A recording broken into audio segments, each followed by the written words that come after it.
नमस्कार साथियों, मैं गौरव स्वागत करता हूं जीएनसी नर्सिंग कोचिंग की ऑनलाइन क्लास में। आज का जो हमारा लेक्चर है वो है डाइजेस्टिव सिस्टम, और इसके पहले एक सिस्टम ख़त्म हो चुका है जो है कार्डियोवैस्कुलर सिस्टम। कार्डियोवैस्कुलर सिस्टम का एमएसएन, एनाटॉमी, फिजियोलॉजी सब कुछ समाप्त हो चुकी है। आज का जो हमारा लेक्चर है वो है डाइजेस्टिव सिस्टम के ऊपर। और डाइजेस्टिव सिस्टम में सबसे पहले देखेंगे कौन कौन से इसमें ऑर्गन हैं जो कि सम्मिलित होते हैं इसके under the digestive system. Digestive system के अंदर कौन कौन से ऑर्गन आते हैं, सबसे पहले उसके बारे में चर्चा करेंगे। और डाइजेस्टिव सिस्टम के जो पार्ट हैं या कह सकते हैं जो ऑर्गन है उसको दो भागों में बांटा गया है। सबसे पहले बात की जाए एलिमेंट्री कैनाल।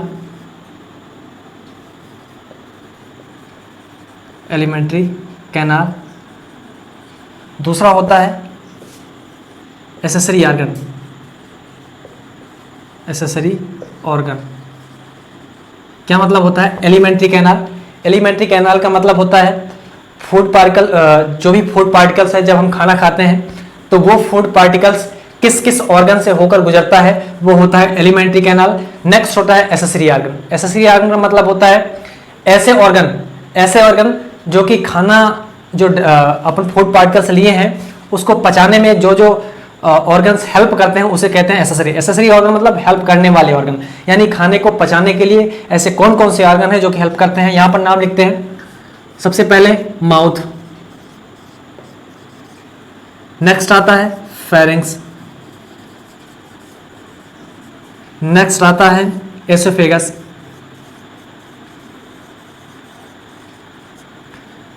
चौथा आता है स्टमक, पांचवा आता है स्मॉल इंटेस्टाइन, छठा लार्ज इंटेस्टाइन,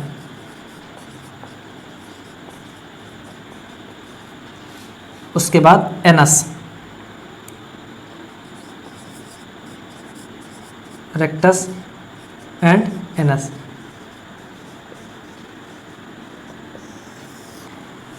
बॉडी के पर्टिकुलर ये ऑर्गन होते हैं जो कि फूड पार्टिकल्स को स्टार्ट करके एंड तक ले जाते हैं। माउथ से स्टार्ट हम खाना का यानी खाने को जो हम पुट डाउन करते हैं, सबसे पहले किसी भी बाइट को या फूड पार्टिकल्स को कहां पर रखते हैं? माउथ में लगते हैं। और वो फूड पार्टिकल्स जो भी डाइजेस्ट होना रहता है वो डाइजेस्ट होकर के फीकल मटेरियल के रूप में डेफिकेट किससे होता है? एनस से होता है। तो इसके बारे में सबसे पहले ऑर्गन के रूप में हम बना करके देखेंगे।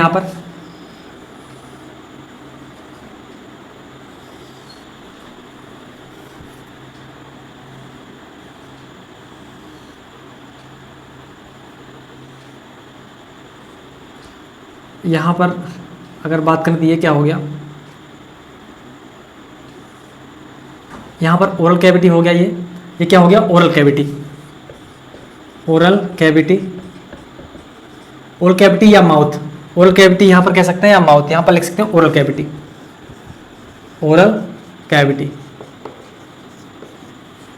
ये पर्टिकुलर माउथ हो गया।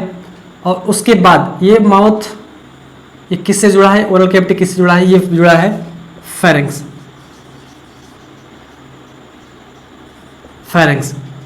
से जुड़ा है। और पर्टिकुलर फेरिंग्स का जो पार्ट अपने ओरल कैविटी से जुड़ा होता है वो होता है ओरोफेरिंग्स। यही फेरिंग्स अगर नेजल कैविटी से जुड़ा होता है वो तो नेजोफेरिंग्स। अगर यही फेरिंग्स नीचे आकर के अगर लैरिंग्स से जुड़ा होता है लैरिंगोफेरिंग्स। तो यहां पर बात करते हैं ये जो पर्टिकुलर फेरिंग्स है, फेरिंग्स किससे जुड़ा हुआ है? फेरिंग्स जुड़ा हुआ है अपने एसोफेगस से। तो ये क्या हो गया? एसोफेगस। ये एसोफेगस हो गया। उसके बाद एसोफेगस के बाद एक पर्टिकुलर और ऑर्गन जुड़ता है जो होता है, ये होता है अपना स्टमक। उसके बाद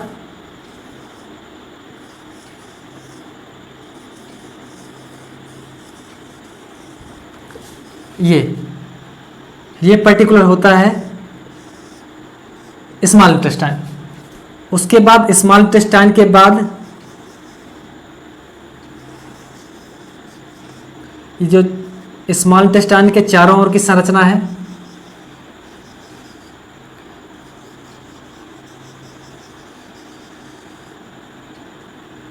ये आप यहां पर देख रहे हैं इसके अंदर, यानी ये जो पर्टिकुलर ये स्पेस है, ये स्पेस यहां पर अगर दूसरे कलर से बनाया जाए, पर्टिकुलर ये स्पेस देख रहे होंगे, ये जो स्पेस है ये वाला है लार्ज इंटेस्टाइन, और इसके अंदर का यानी ये जो पार्ट है ये है स्मॉल इंटेस्टाइन, स्मॉल इंटेस्टाइन, और यहां पर जो ये वाला पार्ट है ये है लार्ज इंटेस्टाइन, लार्ज इंटेस्टाइन। उसके बाद यहां पर आता है रेक्टस, रेक्टम, और सबसे नीचे होता है एनल कैनाल। क्या होता है? Anal canal.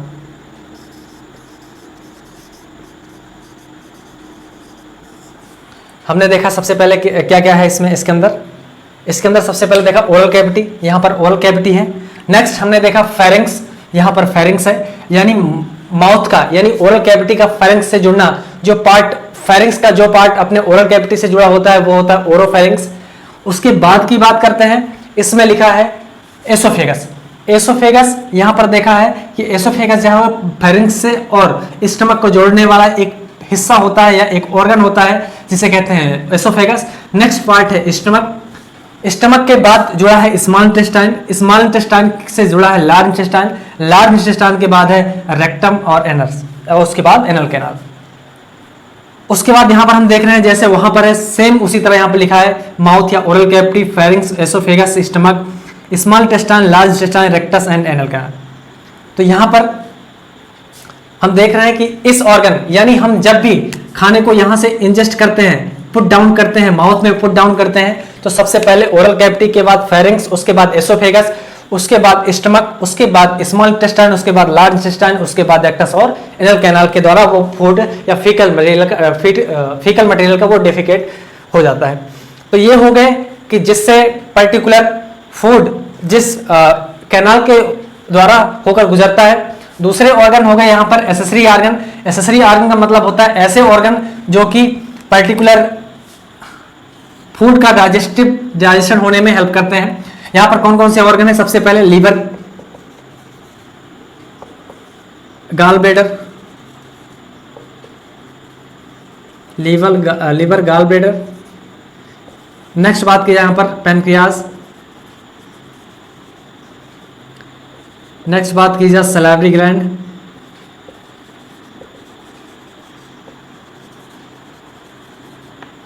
ये क्या है? ये पर्टिकुलर ऑर्गन है जो कि खाने को डाइजेस्ट होने के लिए out of the alimentary canal है।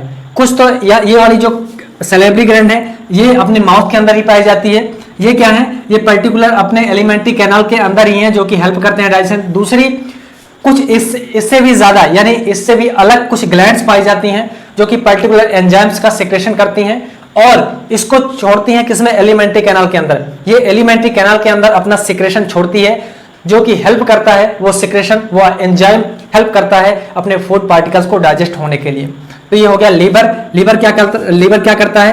कार्बोहाइड्रेट करता है, ये बाइल को निकालता है, बाइल जूस को निकालता है। पैनक्रियाज सभी एंजाइम कह सकते हैं ये इसमें सभी प्रकार के एंजाइम का सिक्रेशन ये करता है। चाहे बात करें एमाइलोलाइटिक की, चाहे बात करें प्रोटियोलाइटिक की, चाहे बात करें एक और होता है, तीनों की बात करें तो तीनों ये सिक्रेशन करता है।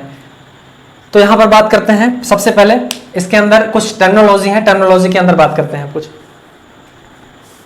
ये हमने देख लिया एलिमेंट्री कैनाल और एसेसरी ऑर्गन। अगर एसेसरी ऑर्गन को यहां पर बनाकर देखें, सबसे पहले यहां पर हम एसेसरी ऑर्गन बनाकर देखेंगे ये कहां पर हो, कैसे जुड़ा है। पैनक्रियाज से तीनों निकलते हैं, प्रोटियोलाइटिक, लाइपोलाइटिक, अमाइलोलाइटिक। तीनों प्रकार के एंजाइम्स पैनक्रियाज के द्वारा निकाला जाता है जिसे पैनक्रियाटिक जूस के नाम से जानते हैं। और इसको हम यहाँ पर एक अलग से एक सिस्टम बनाते हैं। यहाँ पर ये हो गया लीवर,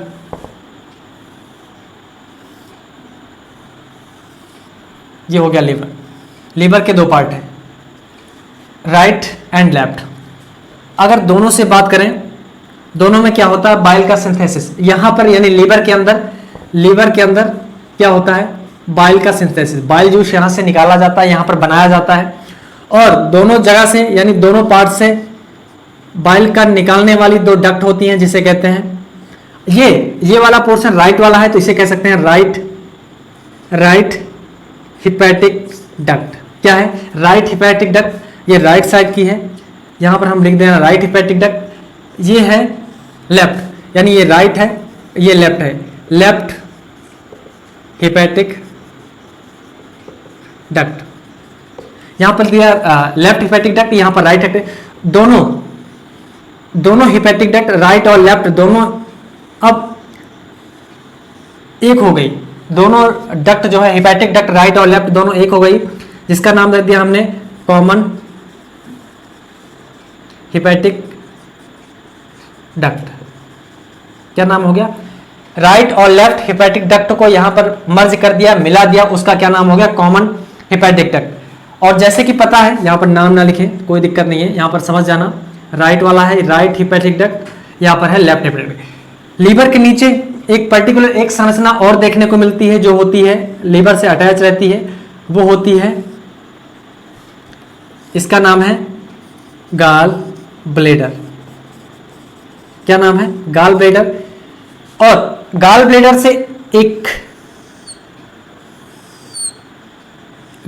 से एक और डक्ट निकली है जिसका नाम है सिस्टिक डक्ट। Cystic duct. जब कॉमन हिपैटिक डक्ट और सिस्टिक डक्ट मिल जाती है तो इसका नाम हो जाता है कॉमन बाइल डक्ट। क्या नाम हो जाता है? Common bile duct. अब कॉमन बाइल डक्ट के बाद क्या होता है?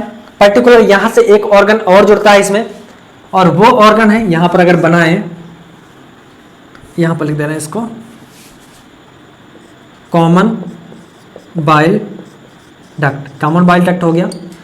पर्टिकुलर इसी कॉमन बाइल डक्ट के अंदर एक और संरचना जुड़ती है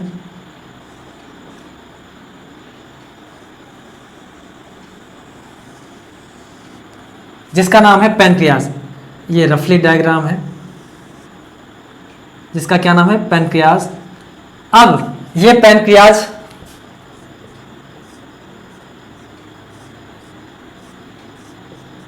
पैनक्रियाज से एक डक्ट निकलती है जिसे कहते हैं पैनक्रियाटिक डक्ट। क्या कहते हैं? Pancreatic duct. ये क्या लाती है? पैनक्रियाटिक जूस को लाती है। ये पैनक्रियाटिक जूस को लाने वाली जो डक्ट है उसको कहते हैं पैनक्रियाटिक डक्ट। जब pancreatic duct common bile duct के साथ जुड़ जाती है तो इसका एक अलग से नाम हो जाता है, और इसका नाम हो जाता है कॉमन हिपैटो पैनक्रियाटिक डक्ट। क्या नाम हो जाता है? Common hepato pancreatic duct. अब ये कॉमन हिपैटो पैनक्रियाटिक डक्ट किससे जुड़ते हैं? ये जुड़ते हैं ड्यूडेनम से। किससे? ड्यूडेनम से। और ड्यूडेनम से जुड़ने के लिए एक स्फिंक्टर से जुड़ते हैं।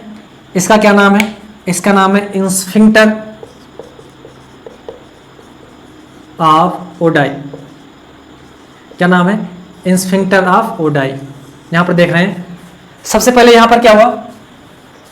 लीवर राइट और लेफ्ट, राइट साइड, लीवर के राइट साइड से बाइल को लाने वाली एक डक्ट है जिसे कहते हैं राइट हिपैटिक डक्ट। लेफ्ट से इसमें से जो बाइल सिंथेसिस हुआ था इसको लाने वाली, बाइल को लाने वाली लेफ्ट साइड से लेफ्ट हिपैटिक डक्ट। दोनों हिपैटिक डक्ट जब एक में मिलती है इसका नाम बनता है कॉमन हिपैटिक डक्ट। जब कॉमन हिपैटिक डक्ट जब सिस्टिक डक्ट से मिलता है उसे कहते हैं common bile duct.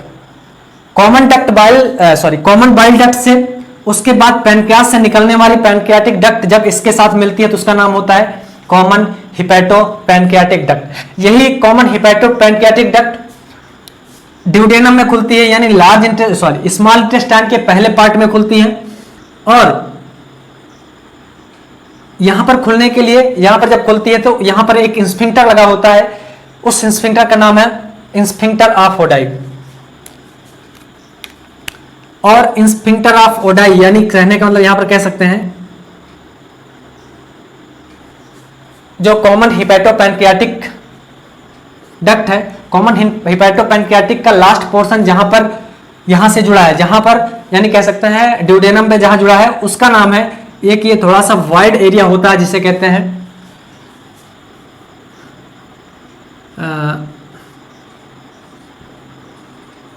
Vastus ampulla of waiter, ampulla of waiter, क्या कहते हैं, एम्पुला ऑफ वेटर। कहने का मतलब जो कॉमन हिपैटोपैनक्रियाटिक का लास्ट पोर्शन होता है जहां पर ड्यूडेनम से जुड़ा हुआ पार्ट होता है, उसके पहले थोड़ा सा एक डायलेटेड एरिया होता है, डायलेटेड पार्ट, और एक यहां पर एक इंस्फिंक्टर लगा होता है जिसको कहते हैं इंस्फिंक्टर ऑफ ओडाई। तो यहां से निकलता कैसे है, उसका काम क्या है, तो यहां पर बात करें जो लिवर होता है इसका काम होता है बाइल को बनाने का काम, बाइल का सिंथेसिस का काम क्या होगा, किसका होता है, ये लिवर का होता है। लिवर को सिंथेसिस बाइल को सिंथेसिस करने वाले ऑर्गन का नाम लिवर है, और लिवर से दो डक्ट पर्टिकुलर जुड़ी हैं जो कि बाइल को लाने का काम करती हैं, और उसके बाद ये बाइल को लाने वाली डक्ट हैं, और पर्टिकुलर यहाँ पर सिस्टिक डक्ट जो कि अपने गाल ब्लैडर से जुड़ी हुई है। गाल ब्लैडर का क्या काम है, यहाँ पर गाल ब्लैडर लगभग 50 से 70 ml, 50 से 80 ml बाइल जूस का गाल ब्लैडर है, गाल ब्लैडर के अंदर लगभग 50 से 80 ml का यहाँ पर बाइल जूस का स्टोरेज होता है। और उसके बाद अगर सिक्रेशन की बात की जाए, सिक्रेशन की बात की जाए तो लिवर और गाल ब्लैडर दोनों बाइल का सिक्रेशन करते हैं। उसके बाद ये सिक्रेशन कॉमन बाइल डक्ट में जाता है, कॉमन बाइल डक्ट के बाद जाने के बाद यहाँ से पैनक्रियाटिक डक्ट पैनक्रियाटिक जूस को लेकर आती हैं और सारा सिक्रेशन किसमें छोड़ देती हैं, कॉमन हिपैटोपैनक्रियाटिक। कहने का मतलब कॉमन बाइल डक्ट में पैनक्रियाटिक डक्ट मिलने के बाद एक दूसरी डक्ट का नाम हो जाता है, इसी डक्ट का दूसरा नाम हो जाता है कॉमन हिपैटोपैनक्रियाटिक डक्ट। और उसके बाद ये अपना सारा मटेरियल या सारा एंजाइम ले जाकर, सारा जूस ले जाकर कहां पर छोड़ती है, ये ड्यूडेनम में छोड़ती है। ये तो हो गया, हमने देखा ये क्या है, कौन सा सिस्टम है। अगर इस सिस्टम की बात करें तो ये बिलियरी सिस्टम है, बाइल को ले जाने वाले सिस्टम है, तो यहां पर ले सकते हैं biliary system, biliary system, biliary system. और यहां पर देख रहे हैं हिपैटिक से अलग है, यानी लीवर से अलग है, तो यहां पर लिख सकते हैं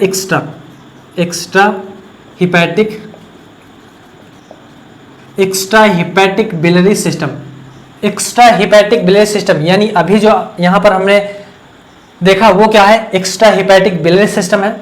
यहां पर हमने देखो किसकी चर्चा कर ली, लीवर की चर्चा कर ली, गाल ब्लैडर की चर्चा कर ली, पैनक्रियाज की चर्चा कर ली। तो हमने देखा यहाँ पर असेसरी ऑर्गन है, असेसरी ऑर्गन में और है कुछ, वो है अपने यहाँ पर कह सकते हैं सलाइवरी ग्लैंड जो कि सलाइवा का सिक्रेशन करती है। तो पर्टिकुलर हमने यहाँ पर क्या देखा कि ऐसे कुछ पार्ट जिसके अंदर से फूड पार्टिकल्स गुजरता है उसे हमने क्या बोला, एलिमेंट्री कैनाल। कुछ ऐसे ऑर्गन जो कि हमारे भोजन को, फूड पार्टिकल्स को पचाने के लिए मदद करते हैं, वो क्या सिस्टम है, ये हमने देखा असेसरी ऑर्गन है। ये ऑर्गन क्या करते हैं, पर्टिकुलर अपने खाने को पचाने के लिए काम आते हैं। हम एक एक टॉपिक या एक एक पार्ट के बारे में हम डिटेल में डिस्कस करेंगे।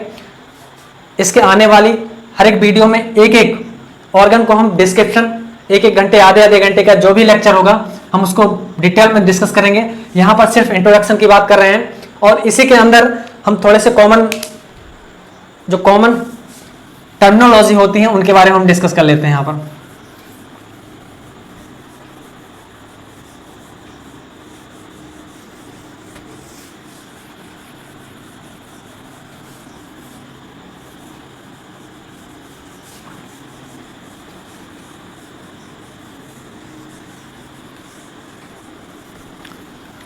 यहाँ पर डिस्कस करते हैं टर्मिनोलॉजी के बारे में। टर्मिनोलॉजी के बारे में बात करते हैं। सबसे पहले क्या होता है, सबसे पहले हम फूड पार्टिकल्स को अपने माउथ के अंदर रखते हैं, तो उसे कहते हैं अपन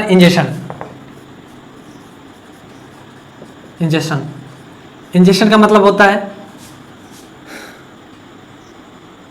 food particles putting of food particles into the mouth. Food particles को अपने माउथ के अंदर रखने को क्या कहते हैं? इंजेशन। उसके बाद इंजेशन के बाद क्या होगा? उसके बाद हम क्या करते हैं? च्युइंग करते हैं या कह सकते हैं मास्टिकेशन। तो दूसरा कह सकते हैं इंजेक्शन के बाद दूसरा अपनी टर्मिनोलॉजी होती है जिसे कहते हैं मास्टिकेशन, या इसी का नाम दिया गया है मैकेनिकल डाइजेशन। च्युइंग करते हैं, मास्टिकेशन करते हैं, इसी का दूसरा नाम क्या है? Mechanical digestion. यानी ब्रेक डाउन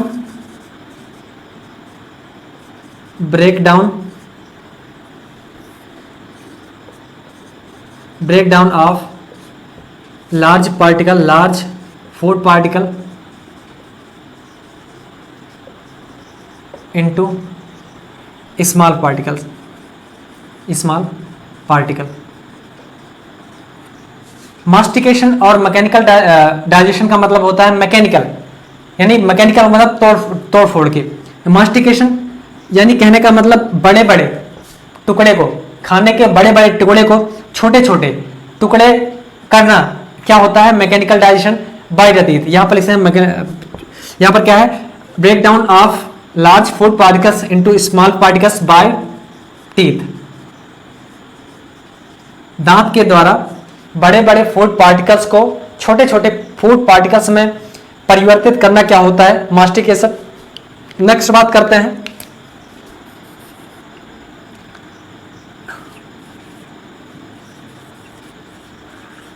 swallowing, या इसी कहते हैं डिग्लिटेशन।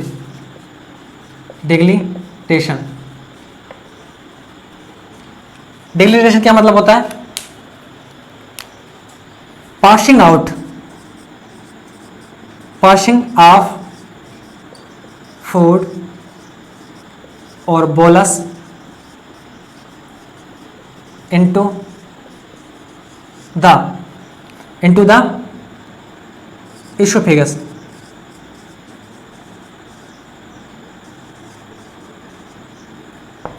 And stomach. क्या मतलब है? पासिंग ऑफ फूड और bolus into the oesophagus and stomach.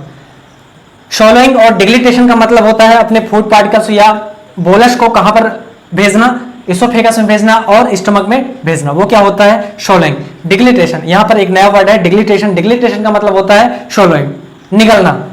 डिग्लिटेशन का यहां पर क्वेश्चन भी आता है, डिग्लिटेशन सेंटर कहां होता है? डिग्लिटेशन सेंटर कहां पर होता है? Medulla oblongata. डिग्लिटेशन सेंटर कहां होता है? Medulla oblongata. ब्रेन के मेडुला ऑब्लोंगाटा पार्ट में डिग्लिटेशन सेंटर पाया जाता है। ये हो गया। नेक्स्ट इसके अंदर बात करते हैं, क्या हो गया? स्वॉलोइंग हो गई। फूड पार्टिकल्स किस में आ गया?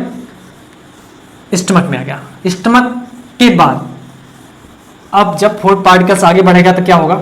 नेक्स्ट बात करते हैं। सबसे पहले इसे देख लिया जाए, फूड पार्टिकल्स जब अपने स्टमक के अंदर आया तो क्या होगा?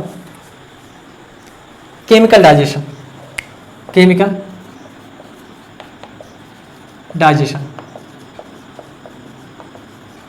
क्या मतलब हो गया? अभी तक हमने देखा था मैकेनिकल डाइजेशन मैकेनिकल मतलब होता है तोड़ना। वो भी तोड़ना किससे?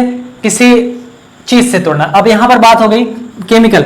यहां पर फूड पार्टिकल्स को तोड़ रहे हैं, उसको रगड़ करके काट करके तोड़ रहे थे, वो होता है अपना मैकेनिकल डाइजेशन। यहां पर केमिकल डाइजेशन का मतलब होता है अपने पेट के अंदर बहुत सारे केमिकल कंपोनेंट्स पाए जाते हैं, HCl, बहुत सारे प्रोटियोलाइटिक एंजाइम जैसे अपने रेनिन, उसके बाद बहुत सारे पेप्सिनोजन, ये सारी चीज पाई जाती हैं। तो यहां पर सबसे पहले केमिकल डाइजेशन का मतलब होता है break down of food particle by the chemicals का मतलब होता है अपने बॉडी के अंदर यानी स्टमक के अंदर पर्टिकुलर डाइजेस्टिव एंजाइम्स होते हैं जो कि पर्टिकुलर फूड पार्टिकल्स को तोड़ने के लिए या उसको डाइजेस्टिव फॉर्म में लाने के लिए जो काम करते हैं उसे क्या कहते हैं? अपन केमिकल डाइजेशन कहते हैं। इसके अंदर क्या क्या होता है? मोस्टली HCl होता है। HCl यहाँ पर स्टमक की बात की जाए HCl होता है, रेनिन होता है, रेनिन होता है। नेक्स्ट यहाँ होता है पेप्सिनोजन होता है, पेप्सिनोजन पर्टिकुलर यहीं पर HCl में आ जाने के बाद पेप्सिन में कन्वर्ट हो जाता है, पर्टिकुलर पेप्सिन जो होता है अब क्या कहता है पॉलीपेप्टाइड को, पेप्टाइड में यही पेप्सिन क्या करता है पॉलीपेप्टाइड को किस में कन्वर्ट करता है, पेप्टाइड में कन्वर्ट करता है। ये पर्टिकुलर क्या है इसके अंदर, यानी कह सकते हैं अपना जो केमिकल डाइजेशन है वो अपना कहां से स्टार्ट हो जाता है, वो अपने स्टमक से स्टार्ट हो जाता है। ये क्या होगा केमिकल डाइजेशन। नेक्स्ट टर्मिनोलॉजी की बात करते हैं, यहां पर टर्मिनोलॉजी की बात कर रहे हैं अभी। यहां पर हम देख रहे हैं टर्मिनोलॉजी के अंदर, टर्मिनोलॉजी की यहां बात करें। नेक्स्ट होता है पेरिस्टाल्टिक,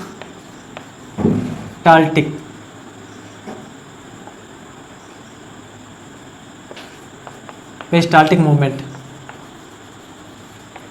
पेरिस्टाल्टिक मूवमेंट का मतलब होता है मूवमेंट ऑफ इंटेस्टाइन, यानी कहने का मतलब जो अपना फूड पार्टिकल्स होता है, ये फूड पार्टिकल्स पर्टिकुलर कैसे जाता है पेरिस्टाल्टिक मूवमेंट, यानी जो अपनी आंत होती है उसका पेरिस्टाल्टिक मूवमेंट होता है। यानी यहां पर जब पिचका तो यहां पर आगे खुला, फिर उसके बाद फूड पार्टिकल्स आगे बढ़ गया तो पर्टिकुलर फिर से यहां पर कॉन्ट्रैक्शन या फिर से ये आगे स्मॉल इंटेस्टाइन पिचकी, उसके बाद पर्टिकुलर फिर से आगे अपना फूड पार्टिकल्स जाता है, ऐसे ऐसे करके ये फूड पार्टिकल्स, यानी पेरिस्टाल्टिक मूवमेंट का मतलब होता है मूवमेंट ऑफ इंटेस्टाइन, वो क्या कहलाता है पेरिस्टाल्टिक मूवमेंट। दूसरा होता है प्रोपल्सन। प्रोपल्सन का मतलब होता है movement of food into intestine. अब यहां पर फूड पार्टिकल्स का इंटेस्टाइन के अंदर, यानी फूड पार्टिकल्स का इंटेस्टाइन के अंदर यहां पर मूवमेंट होना क्या कहलाता है प्रोपल्सन कहलाता है। उसके बाद होता है डाइजेशन।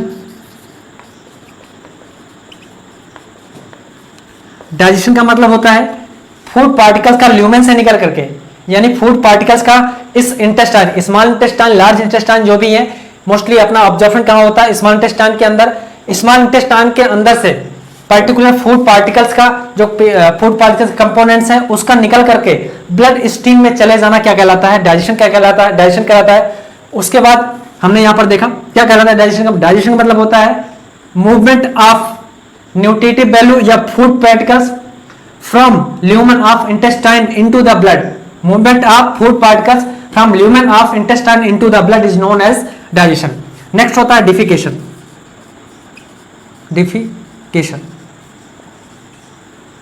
डिफिकेशन क्या होता है, या डिफिकेशन कह सकते हैं, एक्सक्रीशन कह सकते हैं यहां पर।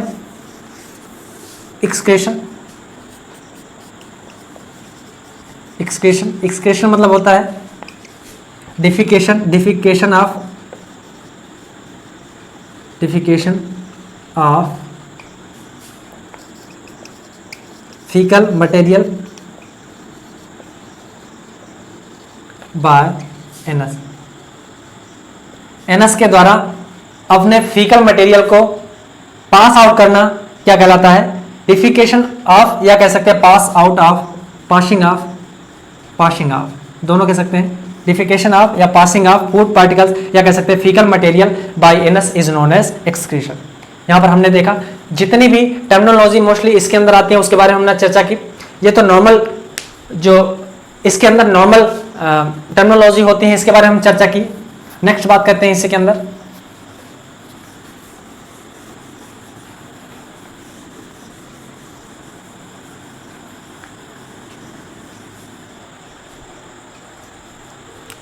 हिमैटिमेसिस।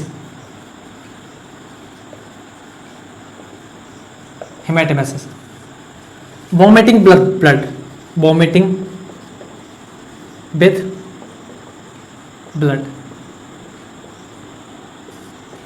यानी जो गैस्ट्रिक कंटेंट है, गैस्ट्रिक कंटेंट का बाहर यानी माउथ के थ्रू बाहर आ जाना और उसके साथ क्या दिखाई देना ब्लड, इसके साथ ब्लड का दिखाई देना क्या कहलाएगा हिमैटिमेसिस। दूसरा होता है मेलेना। मेलेना का मतलब होता है स्टूल के साथ यहां पर ब्लड का आना, यानी फ्रेश ब्लड का ना आना। कहने का मतलब यहां पर कुछ दिन पहले, या कह सकते हैं यहाँ पर मान लीजिए स्मॉल इंटेस्टाइन में कोई अबनॉर्मलिटीज आई है, जिसके कारण यहाँ पर उस फीकल मटेरियल यहाँ से जो फूड पार्टिकल्स आगे बढ़ने वाले हैं, काइम आगे बढ़ने वाले हैं, इनमें क्या हो जाना, इसमें मिक्स ब्लड का मिक्सअप हो जाना, और जो कि स्टूल के साथ पास आउट होना, वो क्या कहलाता है, मेलेना, यानी कह सकते हैं पासिंग ऑफ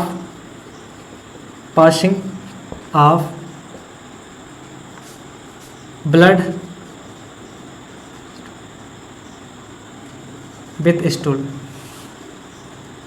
या passing of blood with stool के साथ ब्लड में आना, यहां पर क्या कहलाएगा, यहां पर कहलाएगा मेलेना। नेक्स्ट बात होती है हिमेटोचीजिया।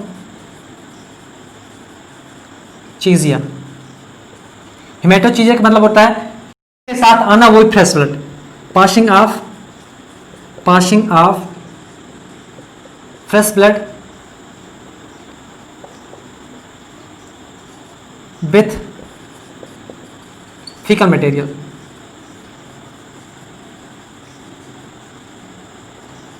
फीकल मटेरियल या स्टूल के साथ फ्रेश ब्लड का आना क्या कहलाता है, हिमेटोचीजिया। नेक्स्ट बात करते हैं फ्लेटस। फ्लेटस का मतलब होता है पासिंग ऑफ गैस और एयर बाय द एनस के थ्रू गैस और एयर का पास आउट होना क्या कहलाता है, ये होता है फ्लेटस। ये सारी टर्मिनोलॉजी हो गई जो कि अब नॉर्मल कंडीशन की टर्मिनोलॉजी है, इसके बारे में यहाँ पर हमने चर्चा की। नॉर्मल हम इंट्रोडक्शन के बारे में आज चर्चा कर रहे थे और ये सारी चीज हो गई। नेक्स्ट बात करते हैं इसके अंदर कुछ इंस्फिंक्टर के बारे में बात कर देते हैं। Sphincter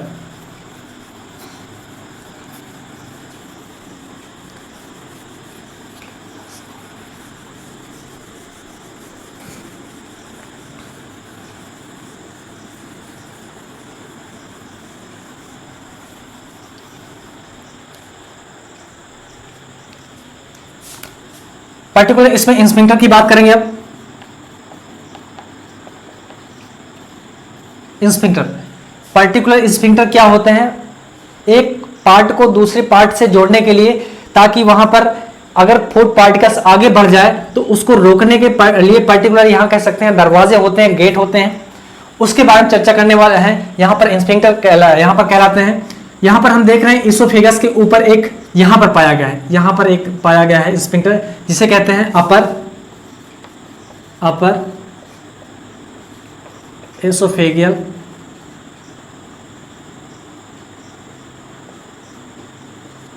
एसोफेगियल sphincter. अगर इसके बारे में लिखना हो क्या होते हैं upper oesophageal sphincter, this is a sphincter which is present between, या कह सकते हैं एट अपर द एसोफेगस, या कह सकते हैं इसको एसोफेगस के ऊपर पाए जाने वाले इंस्फिंक्टर को अपर एसोफेगियल इंस्फिंक्टर कहते हैं। पहला हो गया। दूसरे की बात करें, यहां पर देख रहे हैं यानी स्टमक के ऊपर या लोअर द एसोफेगस, एसोफेगस के नीचे या स्टमक के ऊपर एक इंस्फिंक्टर पाया जा रहा है जिसे कहते हैं कार्डियक इंस्फिंक्टर। क्या नाम है इसका, कार्डियक इंस्फिंक्टर। इसे दूसरा में कह सकते हैं लोअर एसोफेजियल इंस्फिंक्टर। इसका नेक्स्ट नाम है यहां पर कार्डियक इंस्फिंक्टर। क्या नाम है, कार्डियक इंस्फिंक्टर। या यहां पर कई बार क्वेश्चन आया है कार्डियक इंस्फिंक्टर कहां पाया जाता है, तो यहां पर लिख सकते हैं कि lower part of oesophagus the cardiac sphincter is found. उसके बाद यहां पर बात करते हैं, अगर इसकी पार्ट की बात करें, अगर स्टमक का जो स्टमक है इसके पार्ट की बात करें तो सबसे ऊपर होता है अपना फंडस, उसके बाद ये होता है बॉडी, नेक्स्ट होता है एंट्रम। एंट्रम में भी दो होते हैं। और यहां पर बात की जाए, यहां पर एक इंस्फिंक्टर पाया जाता है जिसे कहते हैं पाइलोरिक इंस्फिंक्टर, सॉरी इसका होता है पाइलोरस, पार्ट जो है पाइलोरस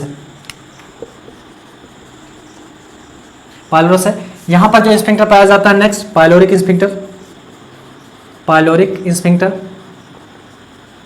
हमने उसके बाद बात की थी यहाँ पर ड्यूडेनम, यहाँ पर क्या हुआ, पाइलोरिक स्फिंक्टर यहाँ से खत्म हो गया, और यहाँ पर पर्टिकुलर क्या है, ड्यूडेनम यानी एसोफेगस, सॉरी यहाँ पर स्टमक के बाद पाइलोरस के बाद यहाँ पर स्मॉल इंटेस्टाइन का पहला पार्ट चालू होता है जिसे कहते हैं अपन duodenum.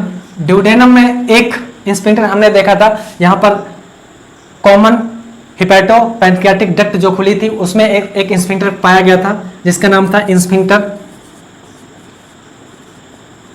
Sphincter of Oddi, sphincter of Oddi.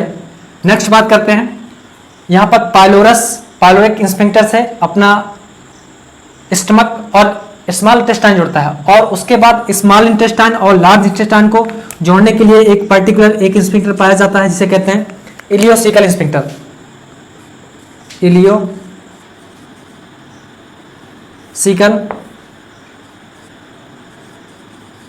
Sphincter, ileocaecal sphincter. उसके बाद इलियोसिकल स्फिंक्टर क्या करता है, अपने स्मॉल इंटेस्टाइन के इलियम पार्ट को और लार्ज इंटेस्टाइन के पहले पार्ट जिसका नाम है सीकम, इस दोनों को जोड़ने का काम करता है। नेक्स्ट यहां से बात करें, उसके बाद यहां पर आता है, यहां पर घूमकर आए यानी कहते हैं ये सीकम है, ये असेंडिंग कॉलोन है, ये ट्रांसफर कॉलोन है, ये डिसेंडिंग कॉलोन है। इसके बारे में हम डिस्कस करेंगे, डिटेल में डिस्कस करेंगे। यहाँ पर अभी बात कर रहे हैं, सबकी पार्ट के नाम थोड़े थोड़े बता देंगे, उसके बाद हम इसको डिटेल में पढ़ेंगे। उसके बाद यहाँ पर दो स्फिंक्टर लगे हैं जिसका नाम है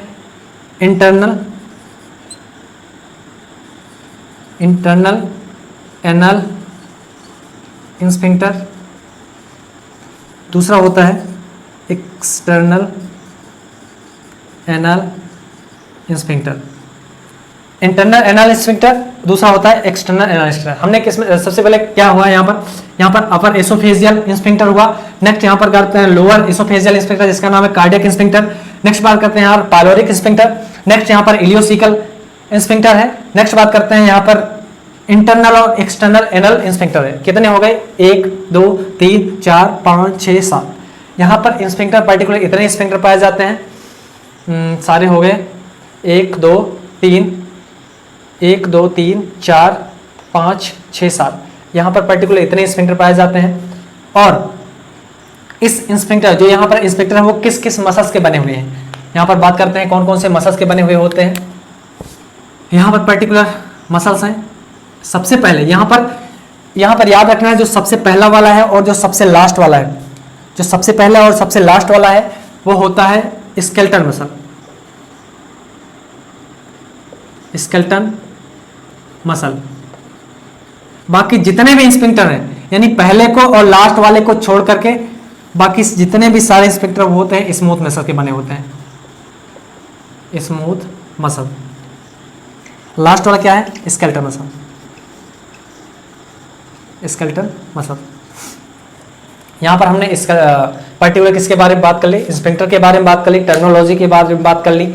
और इसके बाद एसेसरी ऑर्गन है जो अपने डाइजेस्टिव सिस्टम को या डाइजेशन को मेंटेन करने के लिए, उसको डाइजेशन करने के लिए, फूड पार्टिकल्स को डाइजेस्ट करने के लिए पर्टिकुलर जो यहाँ पर ऑर्गन होते हैं वो एसेसरी ऑर्गन की हमने चर्चा कर ली। सलाइवरी ग्लैंड्स की चर्चा कर ली थोड़ी सी। अब डिस्कस पूरे बारे में सिर्फ अभी हमने नाम लिया है, उसके बारे में हम डिटेल में जानकारी लेंगे। तीन इसके क्या कहते हैं, 3 पेयर होती हैं जो अपनी सलाइवरी ग्लैंड होती है, 3 पेयर होती हैं, उसके बारे में पूरी चर्चा करेंगे। हर एक पार्ट को डिटेल में हम डिस्कस करेंगे। और ये जनरल इंट्रोडक्शन था आज। आशा करता हूँ कि ये आपको ज़रूर समझ में आया हो।